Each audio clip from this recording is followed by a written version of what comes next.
আমন্ত্রণ জয়যাত্রা সংলাপে। দর্শক, আপনারা জানেন আমরা জয়যাত্রা সংলাপে কথা বলার চেষ্টা করে থাকি সাম্প্রতিক সময়ে বাংলাদেশে ঘটে যাওয়া গুরুত্বপূর্ণ ঘটনাবলী নিয়ে, এবং আমাদের আলোচনায় যুক্ত হয়ে থাকেন দেশ এবং দেশের বাইরে থেকে বিভিন্ন অতিথিবৃন্দ। তারই ধারাবাহিকতা আমাদের সাথে আজকে যারা অতিথি হিসেবে রয়েছে, আলোচনার শুরুতে আমরা তাদের সাথে আপনাদেরকে পরিচয় করিয়ে দিতে চাই।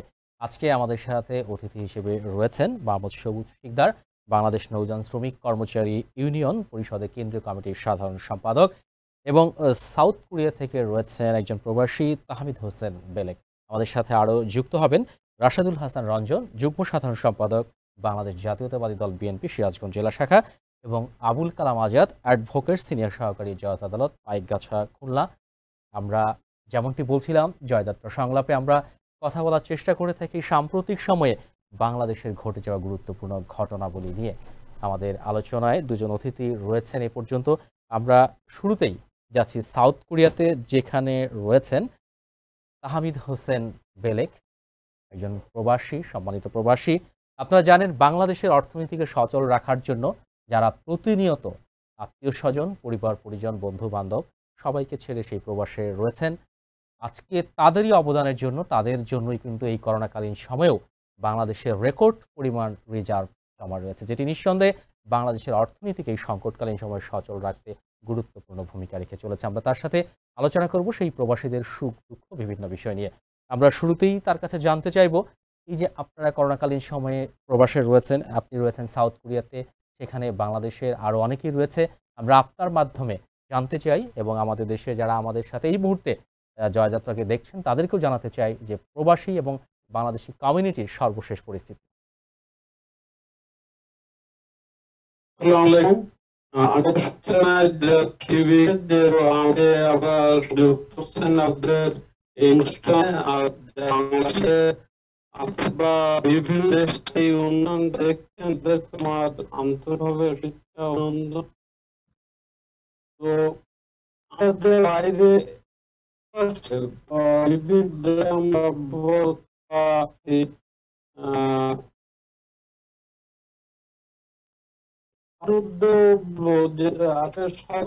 যেটা এটা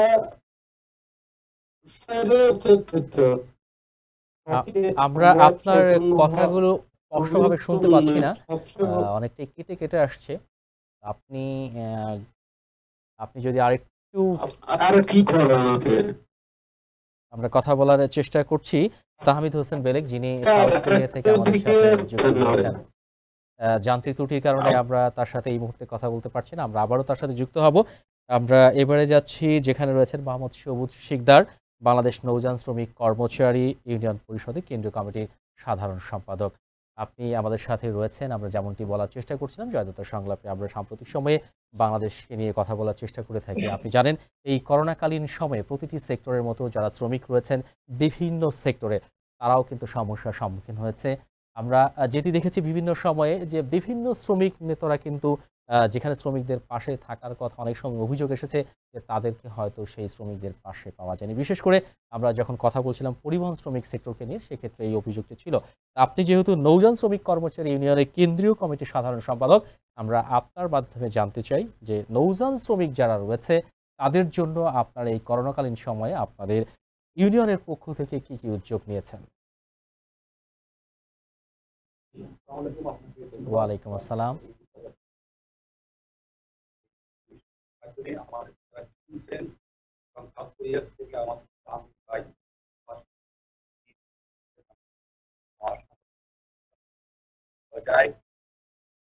আপনি বলেছেন যে আসলে এই করোনা মহামারীর সময় বাংলাদেশ তার মধ্যে আমাদের আপনি নিশ্চয়ই জানেন যে বাংলাদেশ এই বিষয়ে আমাদের করা হয় এই পণ্য সড়ক পথে যেই পণ্য ৬০ টাকায় আমরা প্রতি কিলোমিটার করি, তার থেকে আমাদের ১ টাকা ৪ ভাগের ১ ভাগ টাকা খরচ হয় আমাদের নৌপথের পণ্য। তো আমরা এই করোনা মহামারীর মধ্যে আমরা আসলে আমাদের খুবই দুরবস্থা নৌপথের, কারণ আমরা শুধু একটা এই আমাদের যাত্রীবাহী যে জাহাজগুলি চলে লঞ্চ সেগুলি বাদে আমাদের যে পণ্যবাহী যে জাহাজ চট্টগ্রাম বন্দর, এই মোংলা বন্দর, পায়রা আমরা বালু, কয়লা, আমরা আপনাকে একেবারেই শুনতে পাচ্ছি না মোহাম্মদ সবুজ শিকদার।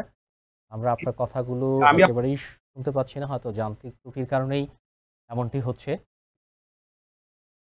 আমি আপনাকে শুনতে পাচ্ছি।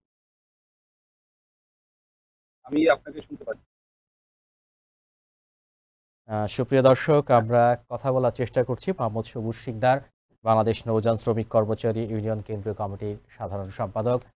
আপনারা জানেন এই করোনাকালীন সময়ে প্রতিটি সেক্টরই আক্রান্ত, সেখানে শ্রমিক কর্মচারীরা রয়েছে, তারাও কিন্তু বিভিন্নভাবেই সমস্যার সম্মুখীন হয়েছেন এবং তাদের যারা নেতৃবৃন্দ রয়েছেন তারা চেষ্টা করেছেন তাদের পাশে থাকার জন্য।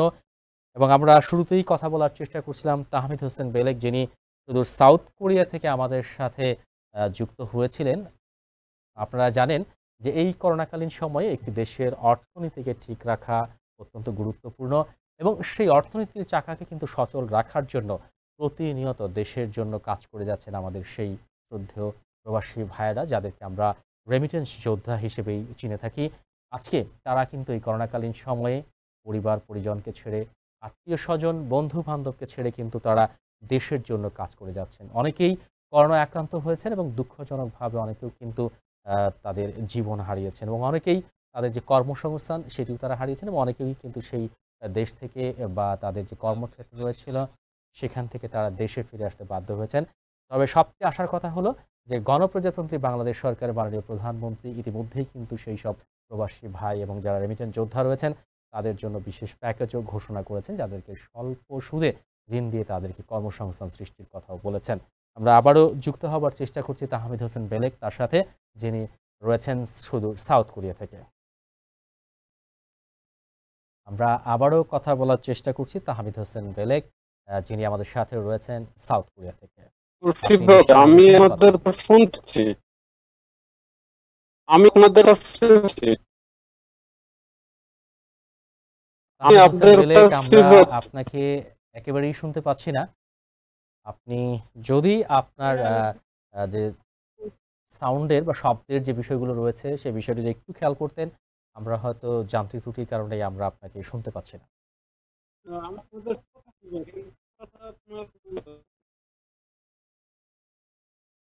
দর্শক, আমাদের সাথে এই মুহূর্তে যুক্ত হয়েছেন তাহমিদ হোসেন বেলেক সুদূর সাউথ কোরিয়া থেকে। আমরা তার সাথে কথা বলার চেষ্টা করছি। দুঃখজনকভাবে আসলে যান্ত্রিক ত্রুটিজনিত কারণে আমরা তাকে শুনতে পাচ্ছি না। আমরা চেষ্টা করছি তার সাথে কথা বলার। দর্শক, যেমনটি বলছিলাম, এই করোনাকালীন সময়ে সবচেয়ে যে বিষয়টি গুরুত্বপূর্ণ এই যে স্বাস্থ্যবিধি মেনে চলা। অনেকেই কিন্তু জেনে না জেনে স্বাস্থ্যবিধি এড়িয়ে চলছেন, যেখানে অনেকেই কারণ হিসেবে বলার চেষ্টা করছেন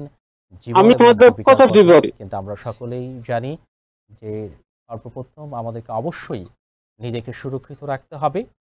নিজের জীবন যদি সুরক্ষিত থাকে তাহলে অবশ্যই আমাদের আমরা আবারও যুক্ত যিনি আমাদের সাথে যুক্ত রয়েছে সাউথ কোরিয়া থেকে।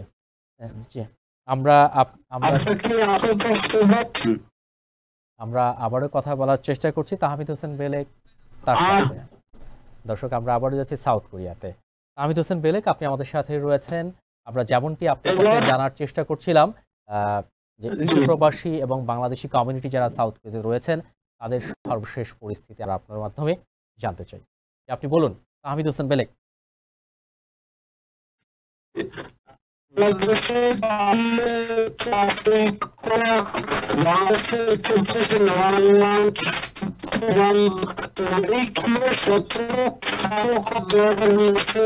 আমরা একদমই আপনার কথাগুলো স্পষ্টভাবে শুনতে পাচ্ছি না, কথাগুলো একেবারেই কেটে কেটে আসছে। আমরা আবারও যাচ্ছি যেখানে রয়েছেন মোহাম্মদ সবুজ শিকদার, বাংলাদেশ নৌযান শ্রমিক কর্মচারী ইউনিয়নের কেন্দ্রীয় কমিটির সাধারণ সম্পাদক মোহাম্মদ সবুজ শিকদার। আমরা তার সাথে আবারও কথা বলার চেষ্টা করছি।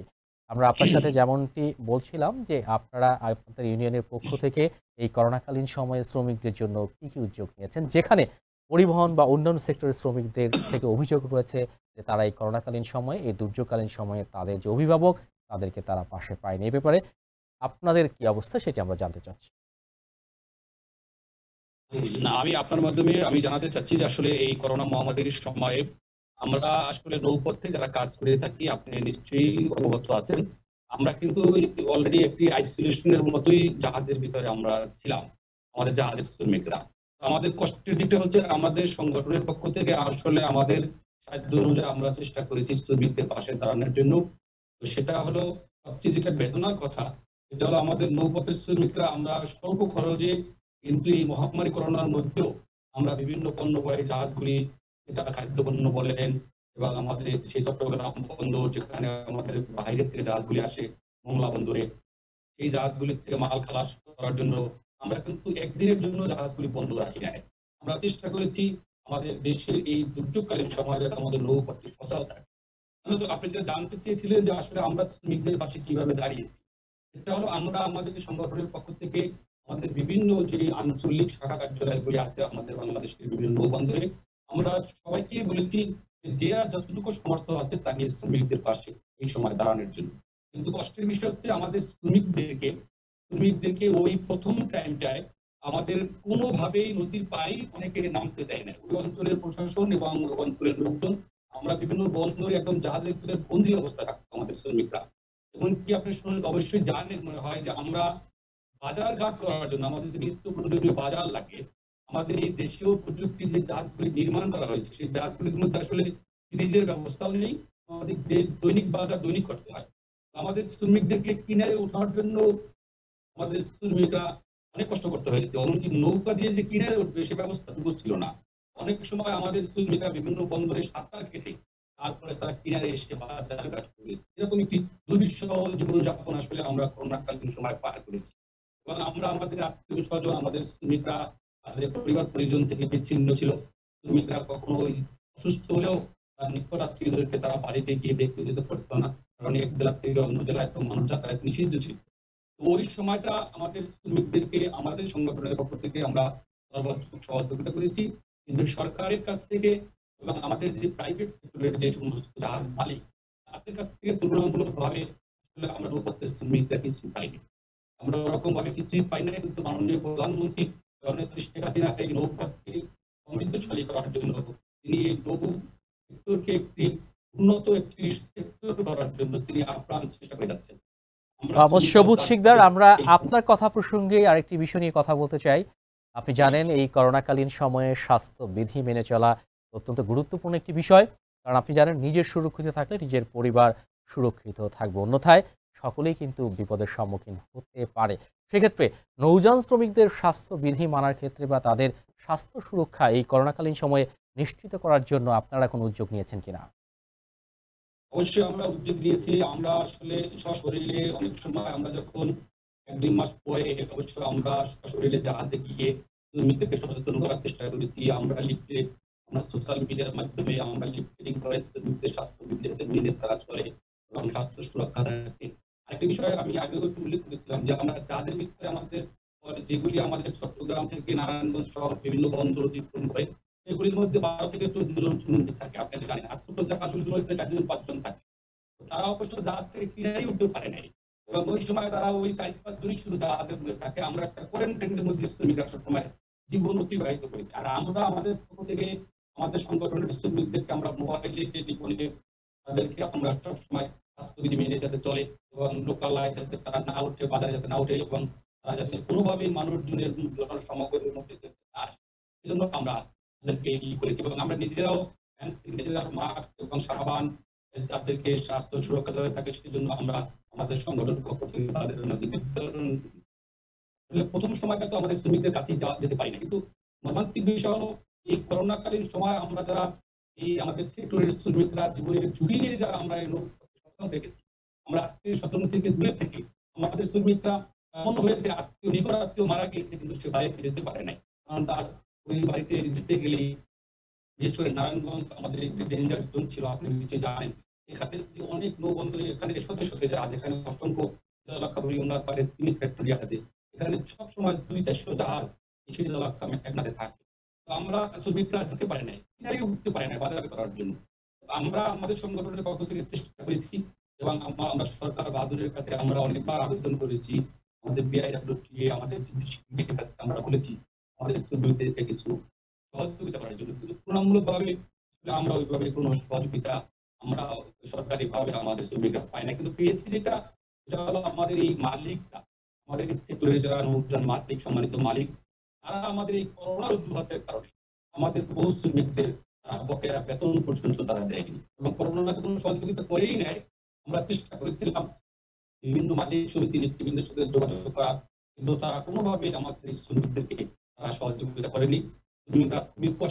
আপনি জেনে থাকবেন এই করোনাকালীন সময়ে বিভিন্ন সেক্টরের লোকজনই কিন্তু তাদের কর্মসংস্থান হারিয়েছে, বিশেষ করে বেসরকারি খাতে অনেকেই কিন্তু তাদের কর্মসংস্থান হারিয়েছে। তো সেক্ষেত্রে এই যে আপনার যারা নৌযান শ্রমিক রয়েছে এই ক্ষেত্রে বা এই খাতগুলোতে আসলে শ্রমিকদের কোনো কর্মসংস্থান হারানোর মতো ঘটনা ঘটেছে কিনা, বা যদি ঘটে থাকে সেক্ষেত্রে আপনারা ইউনিয়নের পক্ষ থেকে কি পদক্ষেপ নিয়েছেন? আমরা আপনি নিশ্চয়ই জানেন যে আমাদের প্রথম যখন করোনাটা শুরু হলো তখনই আমাদের যাত্রীবাহী লঞ্চগুলি আমাদের এই সদরঘাট থেকে, ঢাকা সদরঘাট থেকে বরিশালের বিভিন্ন জেলায় যে যাত্রীবাহী লঞ্চগুলি যায় সেগুলি বন্ধ ছিল। একটা যাত্রীবাহী লঞ্চে 20 জন, 18 জন, 25 জন করে স্টাফ আছে, লঞ্চের সমস্ত মানে যারা আমাদের নাবিক এবং শ্রমিক। এই জাহাজগুলি সদরঘাটে ছিল। অনেক জাহাজের মালিকরাই, লঞ্চের মালিকরা তাদেরকে প্রোডাক্ট টাকাটা পর্যন্ত তারা দেয় নাই, তারা কিনারে উঠতে পারে নাই এবং সেই টাকা পয়সা এবং কর্মসংস্থান হারিয়েছে। ওই সময় তো তারা মানবতার জীবন যাপন, তাদের পরিবার পরিজনের কাছে টাকা পয়সা বাড়াতে পারে নাই এবং তারা চাকরি হারিয়েছে। মালিকরা বলছে এখন জাহাজ চলে না, আমরা কোথা থেকে টাকা দেবো। ওই সময় আমরা আমাদের সংগঠনের পক্ষ থেকে আমরা মালিকদের সাথে যোগাযোগ করেছি। আসলে তখন তো আর আন্দোলন করার মতো কোনো পরিস্থিতি ছিল না, আপনি নিশ্চয়ই জানেন। আমরা মালিকদেরকে বোঝানোর চেষ্টা করেছি যে আমরা এতকাল ধরে আপনাদের এই নৌযানের মধ্যে আমরা কর্মরত আছি, এখন এই সারা বিশ্বের এই মহামারী সারা বিশ্ব এখন জিমে গেছে। এই সময় আমরা শ্রমিকরা আমাদের অন্য কোনো উপায় নাই, আমরা এখানে মাস শেষে কাজ করে যে বেতনটুকু পাই সেটা দিয়ে আমাদের পরিবার পরিজন চলে। কিন্তু অনেক মালিকরাই দেয় নাই, কিছু মালিকরা হয়তো দিয়েছে। আর সর্বশেষ আমাদের অনেক ইয়ার পরে আমাদের বিআইডব্লিউটিএর এখনকার চেয়ারম্যান মহোদয় সামান্য কিছু দান আমাদের ওই যাত্রীবাহী জাহাজগুলিতে দিয়েছিল, সেটা আমি বিআইডব্লিউটিএর তৎকালীন যে চেয়ারম্যান ছিল তাকে আমি ধন্যবাদ জানাই, কারণ সেটুকু বলেছিল। কিন্তু আমাদের শ্রমিকদের মানে অনুযায়ী খুবই সামান্য, কিন্তু আমরা আমাদের নৌযানের যারা মালিক তাদের কাছ থেকে আমরা আসলে এভাবে কিছুই পাইনি। আমাদের কিন্তু আমাদের নৌ যে আইন আছে সেই আইনে কিন্তু আমাদের বলা আমাদের শ্রমিকের সেফটির জন্য আমাদের যে সমস্ত ইকুইপমেন্ট হাতে থাকা দরকার ছিল সেগুলি তো আমাদেরকে দেয় না, এবং আমাদের মার্কস তো আসলে অনেক মালিকরা কিনে দিতে করেছে। পরিশেষে আমরা নিজেরা উদ্যোগ নিয়ে আমরা বহু জাহাজের শ্রমিকদেরকে বিভিন্ন ভাবে নৌকালা দিয়ে এবং পরে আমরা নিজেরা গিয়ে আমরা মাস্ক, আমরা এই হ্যান্ড স্যানিটাইজেশন এবং আমরা বিভিন্ন রকমের আমরা মানে তাদের এই করোনা থেকে।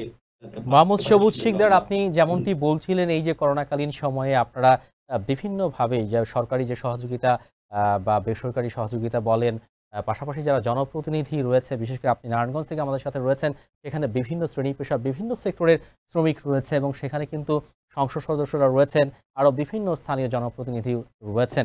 এবং আপনি যেমনটি বলছিলেন যে আপনারা খুব স্বল্প বা সীমিত পরিসরে কিছু সাহায্য সহযোগিতা হয়তো পেয়েছেন, যেগুলো আপনারা শ্রমিকদের মাঝে দিয়েছেন, যেটি শ্রমিকদের সংখ্যায় একেবারেই অপ্রতুল, এবং আরও সাহায্য সহযোগিতা আপনারা প্রত্যাশা করেন। এক্ষেত্রে যারা স্থানীয় জনপ্রতিনিধি রয়েছে, সংসদ সদস্য পর্যায় থেকে বিভিন্ন পর্যায়ে যারা জনপ্রতিনিধি রয়েছে এবং বাংলাদেশের সরকার এই পর্যন্ত রয়েছে, এবং বাংলাদেশ সরকারের পক্ষ থেকে কিন্তু বিভিন্ন সময়ে বিভিন্ন সেক্টরের জন্য বিভিন্ন প্রণোদনা বা প্যাকেজ ঘোষণা করা হয়েছে করোনাকালীন সময়ে। আপনি একজন ইউনিয়ন শ্রমিক কর্মচারী ইউনিয়নের কেন্দ্রীয় সাধারণ সম্পাদক হিসেবে এই সকলের কাছে শ্রমিকদেরকে ঘিরে আপনার প্রত্যাশা কি? আমরা যেহেতু শ্রমিকদের নিয়ে কাজ করে থাকি, আমরা নিজেরাও শ্রমিক, আমরাও জাহাজের বিভিন্ন ভাবে কাজ করি।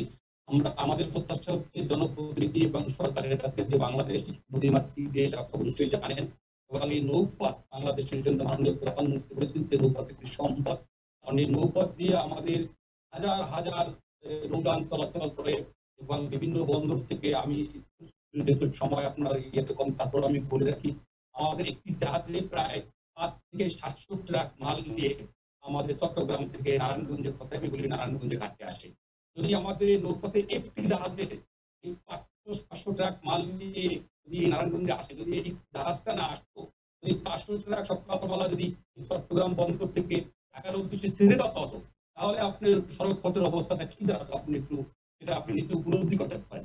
আমরা চাই নৌপথে আমরা যারা শ্রমিক, আমরা আসলে কথায় কথায় চাকরি হারাই, আমাদের কোনো সার্ভিস নেই, আমরা দীর্ঘদিন দাবি করেছি আমাদের কোনো আইডি কার্ড নেই, আমাদের শ্রমিকদের কোনো পরিচয়পত্র নেই, মালিকদের কাছ থেকে তারা আমাদের এগ্রিমেন্ট দেয় না। আমরা চাই আমাদের এই সেক্টরটাকে বাঁচানোর জন্য আমরা বিভিন্ন যারা ফ্যাক্টরি করেছে নদীর পাড়ে, আপনারা জানেন বড় বড় ফ্যাক্টরি কোম্পানি, অসংখ্যগুলি নাম বলতে পারবো আপনাকে, এবং যারা আমাদের এই চট্টগ্রাম থেকে এবং আমাদের ভারত থেকে আমরা যে সমস্ত ফ্লাইওভার শ্রমিক মাল তৈরি করার জন্য আমরা জীবনের ঝুঁকি আমরা নিয়ে আসি।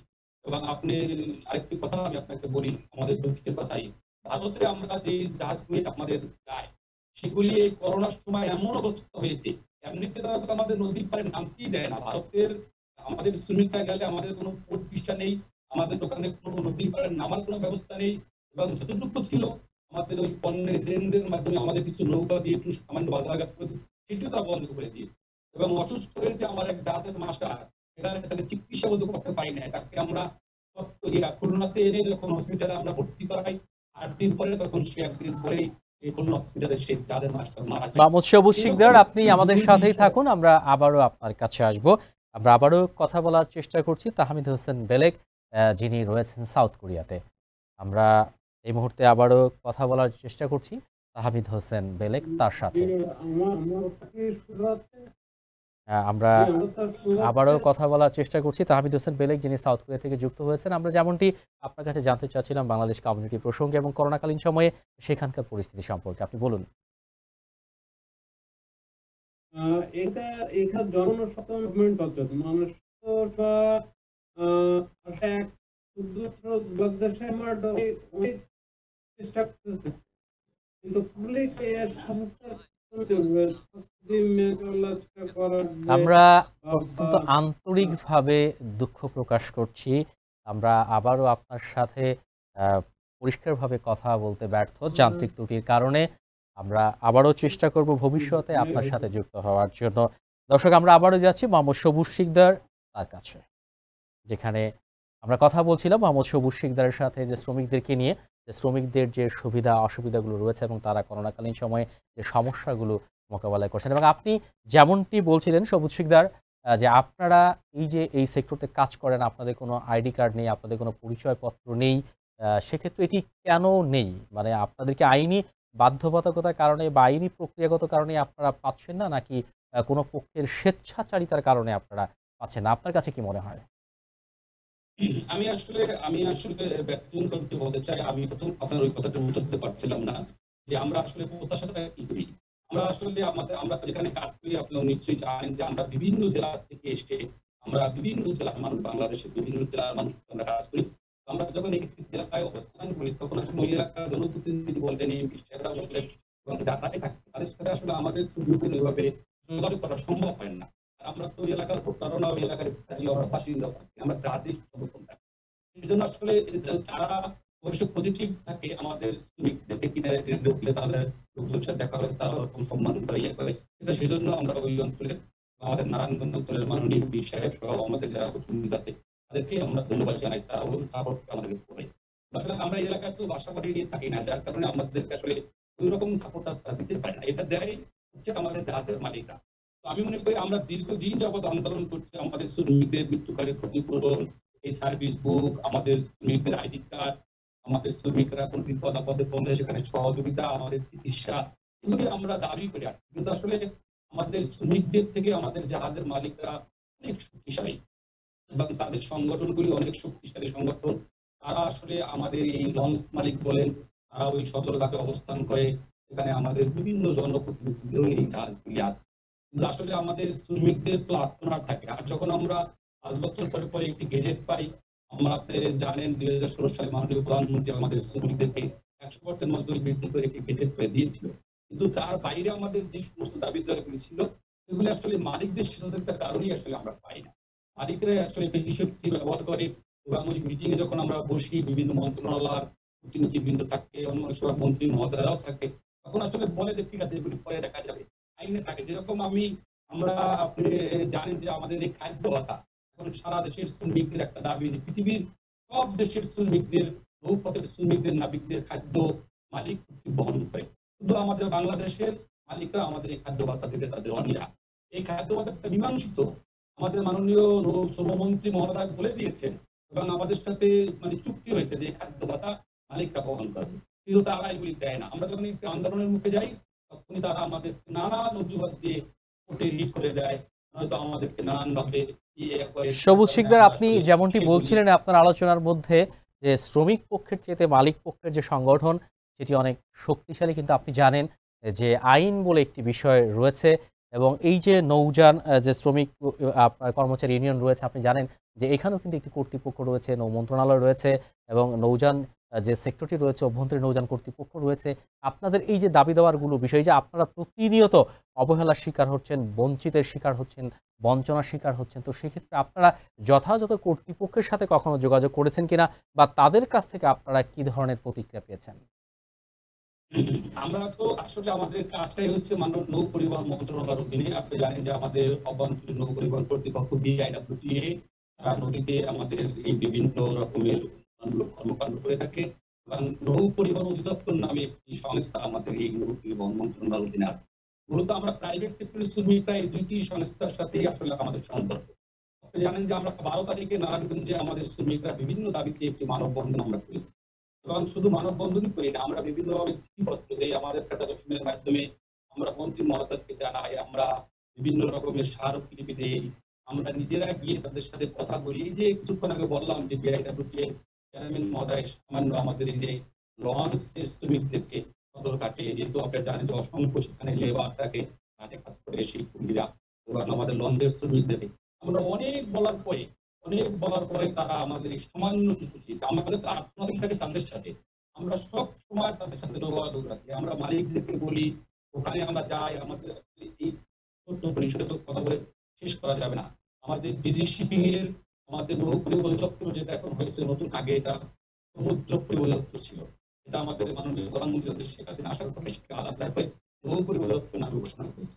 এখানে আমাদের শ্রমিকদের এই মাস্টার ড্রাইভারদের পরীক্ষা হয়, জানেন যে আমরা সনদ নেই, আমরা কি ট্রেনিং দেই, ট্রেনিংটা আমাদের ওই বিআইডব্লিউটি কর্তৃপক্ষ আমাদের 3টি ট্রেনিং সেন্টার করেছে, একটা নারায়ণগঞ্জে, মাদারীপুরে, একটা বরিশাল।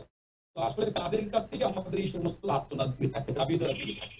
তো আমরা যখনই দাবি দেওয়াগুলি উল্লেখ করি, আমরা আসলে যখন অ্যাড্রেস করি একজনকে, আমরা শ্রম মন্ত্রণালয় বরাবর অনেকগুলি দাবি দেখা যায় নৌ পরিবহন মন্ত্রণালয় দেয়। আমার নদীপথে চাঁদাবাজি, ডাকাতি, সন্ত্রাসী, ছিনতাই, রাহাজানির কবলে আমরা পড়ি, সেই দাবিগুলির কথা উল্লেখ করে তখন স্বরাষ্ট্র মন্ত্রণালয়ের আন্ডারে চলে যায়। এবং আপনি জেনে থাকবেন যে কর্মঘণ্টার যে বিষয়টি রয়েছে, যে 8 ঘন্টা কাজ করা, এবং যেটি নিয়ে আপনি জানেন যে সেই কর্মঘণ্টা নির্ধারণের জন্য যে ইতিহাস রয়েছে, দীর্ঘ একটি ইতিহাস, উজ্জ্বল একটি ইতিহাস রয়েছে এবং যেখানে অনেক দুঃখজনক ঘটনাও ঘটেছে সেই কর্মঘণ্টা নির্ধারণের ক্ষেত্রে। তো সেক্ষেত্রে এই নৌযান সেক্টরে আপনার এই যে শ্রমিকদের যে কাজের যে কর্মঘণ্টা, সেটি আসলে ঠিক আছে কিনা, বা যদি কর্মঘণ্টার অতিরিক্ত কেউ কাজ করে তাকে তার জন্য কোনো টাকা বা আদার্স কোনো প্রকার পেমেন্ট করা হয় কিনা? সেই মহান মৃত্যু দিবসে যে আমাদের 8 ঘন্টা শ্রমিকদের কর্মদিবসের জন্য কাজ করার জন্য যে আন্দোলন সংগ্রাম আত্মহত্যা দিয়েছিল, আমি তো সেটা আপনাকে আগে একবার বলেছিলাম যে আসলে আমি বলি যে বাংলাদেশে যতগুলি শ্রমিক সেক্টর আছে, সেই শ্রমিক সেক্টরগুলিতে একমাত্র নৌ পরিবহন সেক্টরে যে শ্রমিকরা কাজ করে তাদের কর্মঘণ্টা নাই। আমরা আমার কাছে একটি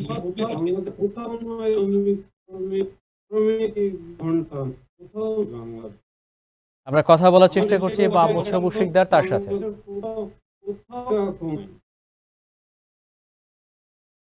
আমাদের সেই আমাদের সেই কর্মঘণ্টা নাই। আমরা 24 ঘন্টায় দাঁড়ে থাকি, আমাদের ঝড় তুফান জলোচ্ছ্বাস আমাদের সব কিছু মোকাবেলা করে আমাদের জাহাজে জীবনযাপন করতে হয়। আমরা দীর্ঘদিন ধরে বলেছি যে অন্ততপক্ষে 1 মে আমাদেরকে একটা ছুটি দেওয়া হোক, এই ছুটিটা পর্যন্ত আসলে আমরা পাই না। আমরা তো এই কর্মঘণ্টার জন্য দীর্ঘদিন ধরে আন্দোলন করছি যে আমরা 8 ঘন্টার অতিরিক্ত কাজ করি 24 ঘন্টা, সেজন্য আমাদেরকে কোন প্রকারের ভাতা এবং এই কর্মঘণ্টার জন্য অতিরিক্ত বেতন সেগুলি আমাদেরকে দেওয়া হয় না। আমাদের যুগ যুগ ধরে আসলে আমরা শ্রমিকরা এখান থেকে বঞ্চিত। এবং আমরা শ্রম আইনে এই সমস্ত আমাদের শ্রমিকদের যে সমস্ত কানুন আইনগুলি আছে সেগুলির আমরা বিপক্ষে আমরা সবসময় আমরা বলে থাকি, বলে আসছি। কিন্তু আসলে সেই ওভারটাইম তো দূরের কথা, আমরা তো বেতনই পাই না অনেক কাজে। এখনো আমাদের বিভিন্ন জাহাজে করোনার পরে 4 মাস 5 মাস 3 মাস এরকম অসংখ্য জাহাজ বেতন আমরা শ্রমিকরা পাই না। মালিকরা অজুহাত দেয় যে আমাদের জাহাজগুলি চলে না, আমরা কিভাবে বেতন দেবো? জাহাজগুলি চট্টগ্রামে গিয়ে বসে থাকে, এখানে মালিক একটি সংস্থা আছে, সেখানে সিরিয়ালের ব্যবস্থা আছে। এগুলি তো অভ্যন্তরীণ অনেক অসুবিধা। কিন্তু আমরা শ্রমিকরা সেই 8 ঘন্টার অতিরিক্ত কাজের কোনো মজুরি পাই না, আমরা ঝুঁকি বাতা পাই না। আমরা যে আমরা অনুষ্ঠানের একেবারেই শেষ পর্যায়ে মোহাম্মদ সবুজ শিকদার, আমরা আপনার কাছে সর্বশেষ যে বিষয়টি নিয়ে কথা বলতে চাই, আপনি যেমনটি বলছিলেন শ্রমিকদের যে না পাওয়ার কথা, আপনাদের যে না পাওয়ার বেদনা হতাশার কথা, তো সেইগুলোকে ঘিরে আপনি জানেন যে করোনা পরিস্থিতি এখনো পর্যন্ত কিন্তু রয়েছে সারা পৃথিবীতে তথা বাংলাদেশে, কবে নাগাদ স্বাভাবিক হবে আমরা কেউই জানি না। তো এই যে করোনাকালীন সময় অনিশ্চিত ভবিষ্যৎ, সেটিকে ঘিরে আপনার ইউনিয়নের পক্ষ থেকে শ্রমিক কর্মচারীদের জন্য ভবিষ্যতের দিনগুলোর জন্য কোনো পরিকল্পনা রয়েছে কিনা, এবং যারা কর্তৃপক্ষ রয়েছে তাদের কাছে ভবিষ্যতের দিনগুলোতে আপনারা যারা শ্রমিক রয়েছেন, শ্রমিক নেতা রয়েছেন, তাদের কি প্রত্যাশা, সেটিকে ঘিরে যদি আপনি সংক্ষেপে বলতেন।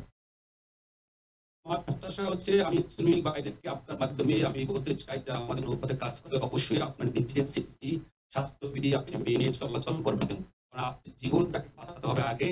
জীবন বাঁচানোর জন্য, আপনার জীবন বাঁচানোর জন্য কাজ করতে হবে, আপনাকে কি করতে হবে সেজন্য মাস্ক এবং সরকারের যে সমস্ত নিষেধাজ্ঞাগুলি আছে সেগুলি আপনি মেনে চলবেন।